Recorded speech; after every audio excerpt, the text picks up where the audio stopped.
नमस्कार साथियों, आप सभी का स्वागत है आपके अपने YouTube चैनल विद्या धाम पर। दोस्तों, आज की यह वीडियो आप सभी किसानों के लिए, खासकर बिहार के सभी किसानों के लिए बहुत ही ज़्यादा महत्वपूर्ण होने वाली है। बहुत ही मतलब बहुत ही ज़्यादा, क्योंकि आज हम उस मुद्दे पर बात करने जा रहे हैं जिससे लाखों किसान, मतलब हर एक किसान टेंशन में है और लगातार हमें कॉल करके, कमेंट्स करके, मैसेज करके, भाई हमारी फार्मर आईडी नहीं बन रही है, हमारे नाम से ज़मीन नहीं है, अब हम क्या करें?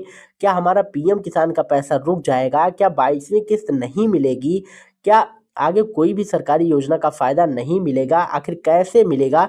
ये सारे सवाल पूछे जा रहे हैं। दोस्तों, अगर आपके मन में भी यही सवाल है, अगर आप भी इसी कन्फ्यूज़न में हैं, तो यह वीडियो अंत तक ज़रूर देखिएगा। आपके सारे डाउट क्लियर हो जाएंगे। देखिए, अभी बिहार में फार्मर आईडी को लेकर बहुत बड़ा अपडेट आया है। सरकार ने साफ कर दिया है कि अब जिन किसानों के नाम में से ज़मीन नहीं होगी, उनकर फार्मर आईडी नहीं बन पाएगी।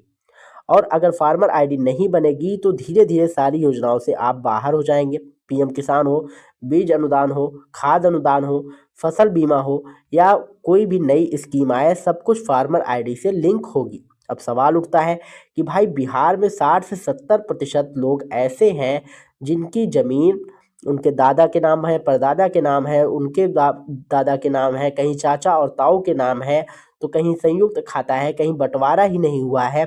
और ऐसे में सरकार बोल रही है कि अपने नाम से ज़मीन करवाओ, तभी फार्मर आईडी बनेगी।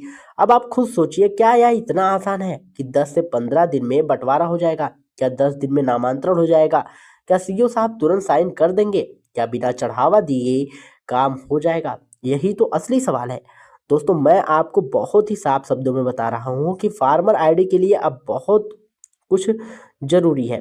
सिर्फ ई केवाईसी कराने से काम नहीं चलेगा। बहुत लोग यही सोचकर बैठे थे कि हमने पीएम किसान की ई केवाईसी तो करा लिया है, अब सब कुछ ठीक है। नहीं दोस्तों, अब ई केवाईसी के साथ साथ ज़मीन का रिकॉर्ड भी आपको अपडेट कराना होगा। अब मैं आपको एक एक करके बताता हूँ कि आपको क्या क्या करना है और इसका प्रोसीजर क्या है।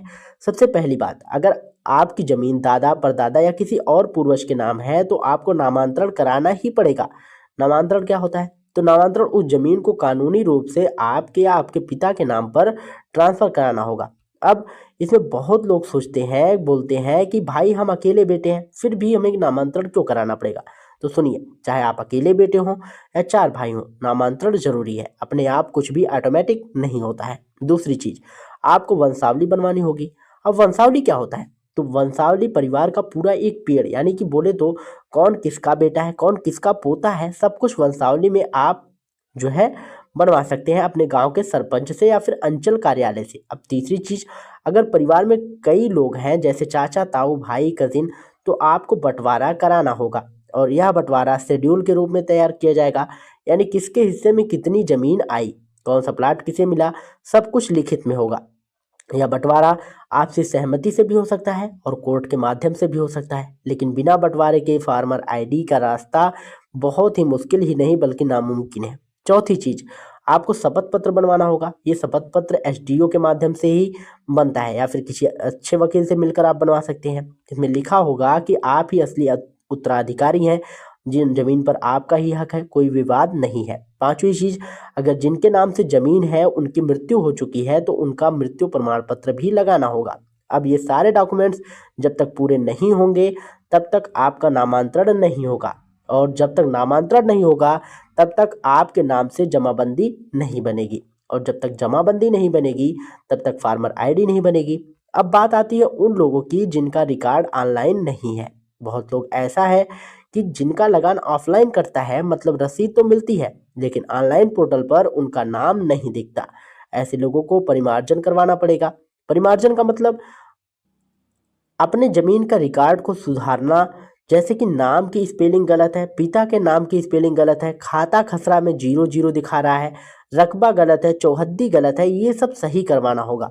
यह काम आप अपने नज़दीकी वसुधा केंद्र, प्रज्ञा केंद्र, सीएससी सेंटर या सीधे अंचल कार्यालय में जाकर कर सकते हैं। अब बहुत लोग यह भी पूछ रहे हैं कि भाई हमारा प्लॉट सर्च नहीं हो रहा है, तो इसका मतलब क्या है?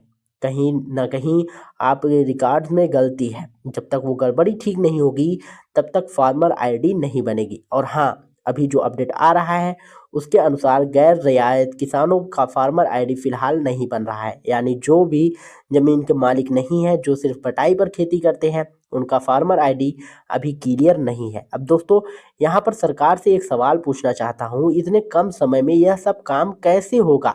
21 तारीख तक का टाइम दिया गया है, आज है तारीख 13 तारीख हो गई है। 9 दिन 10 दिन में क्या होगा? बंटवारा, नामांतरण, वंशावली, शपथ पत्र, परिमार्जन, यह सब कैसे होगा? क्या हर गांव में सीओ साहब एक्टिव रहेंगे? क्या हर कर्मचारी ईमानदारी से काम कर रहा है? क्या बिना रिश्वत के काम हो रहा है? अगर नहीं तो नुकसान किसका होगा? किसान का होगा।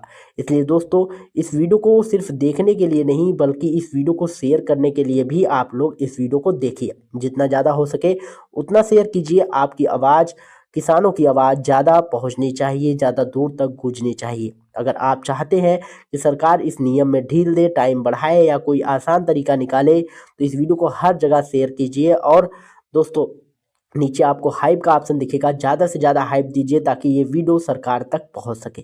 दोस्तों मिलते हैं नई वीडियो में नई अपडेट के साथ, तब तक के लिए जय हिंद, जय भारत।